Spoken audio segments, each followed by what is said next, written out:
Tere!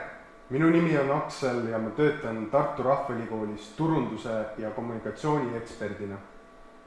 Tartu Rahvaülikool õpetab uusimmigrantidele eesti keelt üle Eesti. Töötades sotsiaalselt tundliku ja haavatava sihtgrupiga peame koolitajatena erilist tähelepanu pöörama isikuandmete kaitsele, seda ka internetikeskkondades. Ilmselt oled õpetajana juba tuttav isikuandmete kaitse põhimõtetega, kuid hea oleks need veel kord üle korrata ja mõelda, kas mina oma töös järgin neid põhimõtteid. Selle teema juurde tuleme veel tagasi.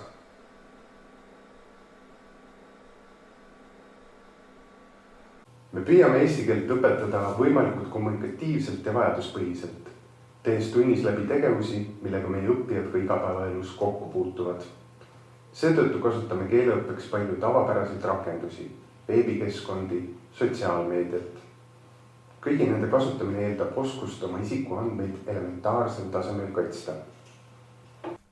Meie õppijad jagunevad oma digitaalselt kirjaoskuselt algajatest vilunud kasutajateni. Kuid vilumus erinevate veebivahendite kasutamisel ei tähenda teadlikkust turvalisusest. Teisalt võib ka vähene keele- või kirjaoskus teha meie õppijad eriti kergeks saagiks küberkurjategijatele.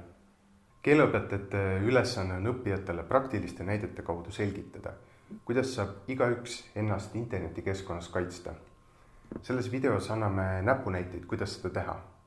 Rõhutame ka, et kindlasti ei ole see video ammendav teabeallikas ja soovitame teema kohta juurde lugeda, näiteks lehelt getsafeonline.org. Kui tegeleme teisest keele- ja kultuuriruumist pärit õppijatega, siis tegelikult oleks hea meelde tuletada ka kõik põhiteed, mida ise juba elementaarseks peame. Näiteks, ütle õppijatele, et nad oma PIN-koode ja paroole rahakotis ei hoiaks. Ära jaga oma PIN-koode mitte kunagi teistega, isegi pereliikmetega. Need kuuluvad ainult sulle, mitte kellelgi ei ole õigust neid nõuda. Kui oled hädas mõne e-teenusega, küsi abi kõige usaldusväärsemalt isikult, mitte kõrvalistelt.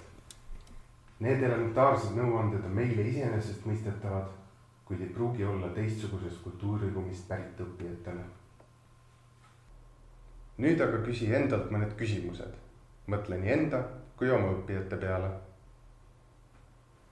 Kas oled mõnikord soovinud siseneda oma meilikontole, kuid avastad, et keegi teine on juba sisse logitud? Kas oled salvestanud oma parooli ja kasutanud automaatset sisselogimist? Kas sa kasutad sama parooli mitme konto puhul? Kas sinu parool on kergesti äraarvatav ja sisaldab sinu või sinu lähedaste nimesid, sünnipäevi? Kas oled oma sotsiaalmeediakontodele riputanud avalikke reisipilte? Kas oled soovinud kasutada mõnd näiliselt tasuta rakendust ja hakanud siis igakuiselt arveid saama? Kas oled kunagi avanud ja klikkinud kirja stiilis "Palju õnne, olete võitnud $1 000 000"? Kas oled saanud kunagi kirja mõnelt lähedaselt, kes vajab välismaal kiiresti abi? Kas sinu telefonil puudub lukustusrežiim? Kui vastasid kas või ühele küsimusele jaatavalt, oled kokku puutunud võimaliku turvariskiga. Vaatame kõigepealt seadmete turvalisust. Igal nutitelefonil peaks olema ekraanilukk. Üldiselt on selleks mustrikombinatsioon või kood. Mustrikombinatsioon on küll mugav ja jääb kergesti nii-öelda lihasmällu, kuid on sama kergesti loetav ka veidigi määrdunud telefoni ekraanilt. See ei ole hea valik. Parem oleks kasutada koodi või biomeetrilist tuvastust, nagu näiteks näpujälje lugejat. Meie kogemused näitavad, et enamik õppijaid tunneb end kindlalt nutitelefoni kasutades, kuid arvutiga töötamise kogemust paljudel ei ole. Kuigi paljud turvariskid on samad, kohtab neid natukene teistsugustes vormides. Ka arvuti kasutajakonto peaks olema kaitstud parooliga. Igal pereliikmel võiks olla oma kasutajakonto. On oluline, et arvutis kasutatakse ainult legaalset tarkvara.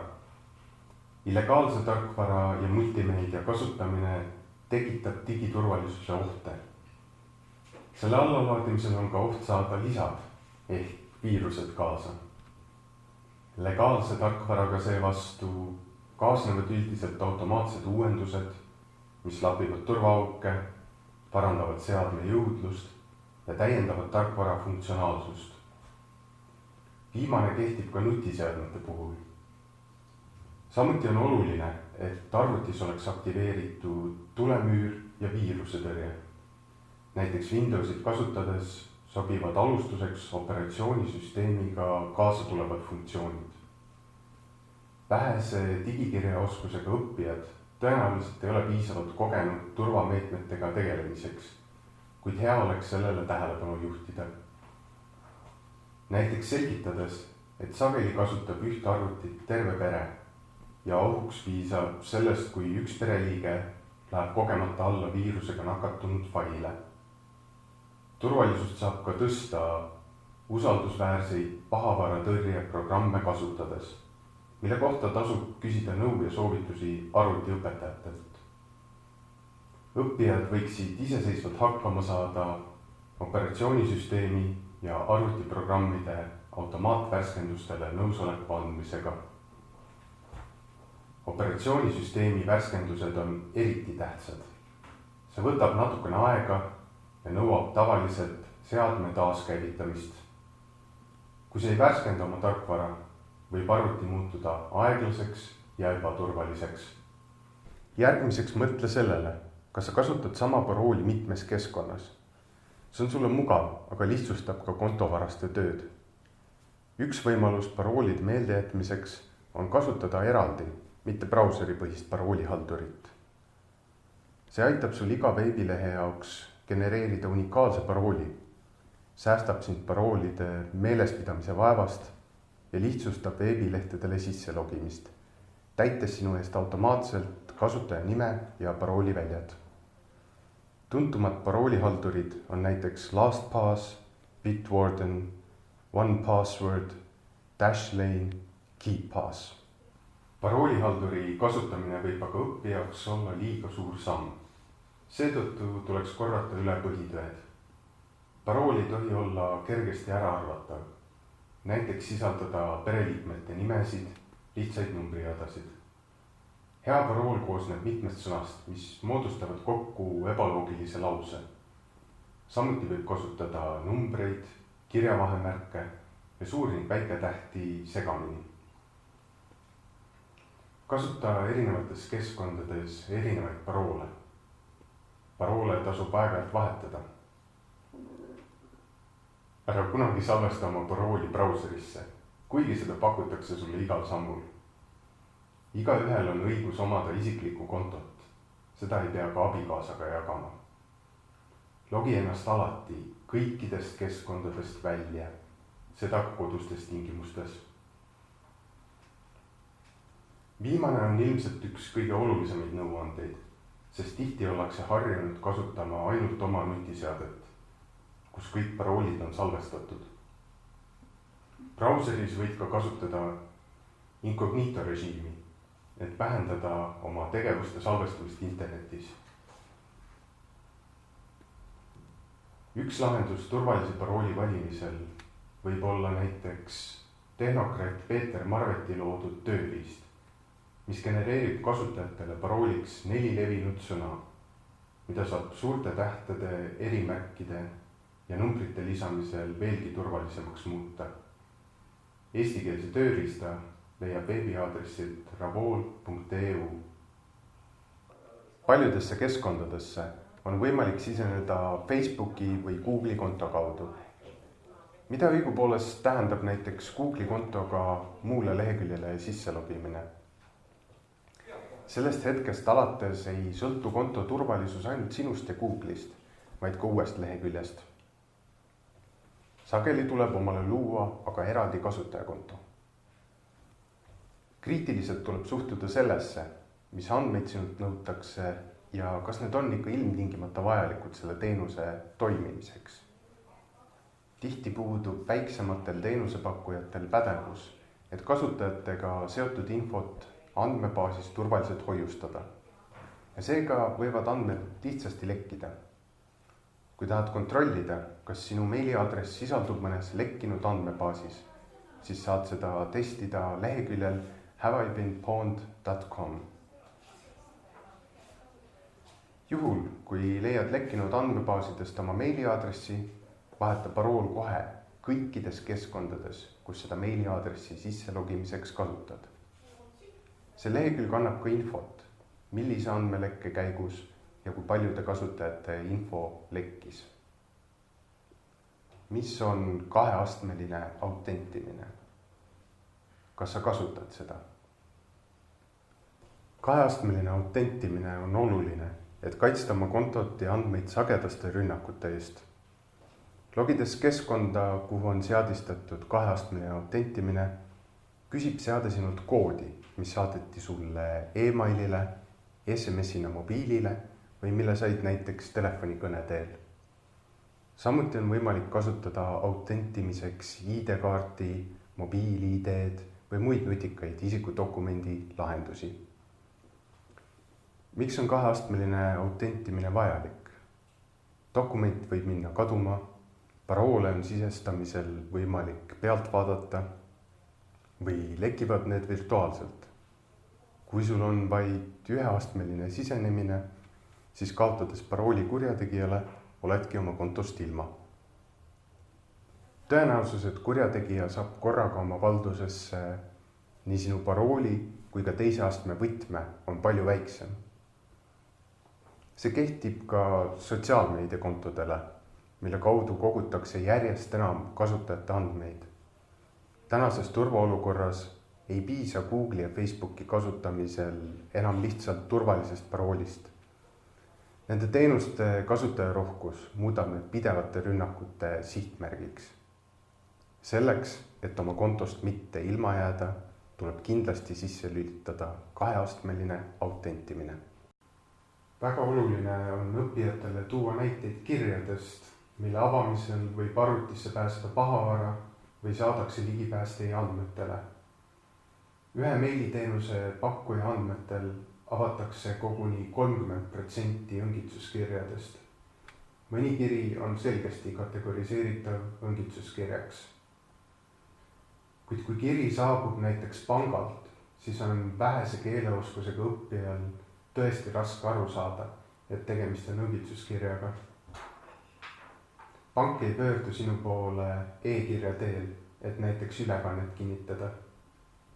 Võib-olla on teil olnud kokkupuuteid, kuidas teile tuttav inimene kirjutab kirja, kus palub üle kanda suurema summa raha, kuna ta on välismaal ja kaotanud nii oma dokumendid kui raha.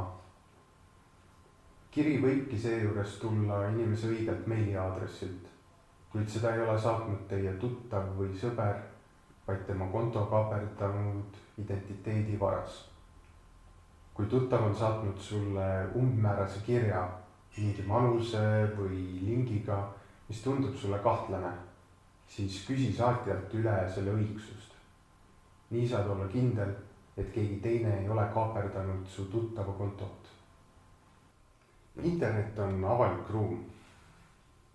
Räägi oma õpilastele, et kui sa jagad internetis kõike avalikult, on see sama kui perepildi näitamine igale vastutulijale. Kõik meie õppijad kasutavad erinevaid sotsiaalmeediakeskkondi suhtlemiseks pere ja sõpradega. Väga sageli suhtlevad ka õpetajad oma õppijatega sotsiaalmeediavõrgustike kaudu, kasutades selleks sageli kinniseid või salajasi gruppe. Kui annate õppijatele erinevaid koduseid ülesanded, mille nad peavad üles laadima sotsiaalmeediavõrgustikku, siis tasub läbi mõelda, kui autentseks ülesandega minna.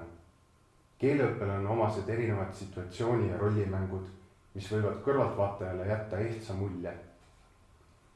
Nende kontekstita kuhugi üleslaadimine võib tekitada päriselulisi reaktsioone ja tuua negatiivseid tagajärgi.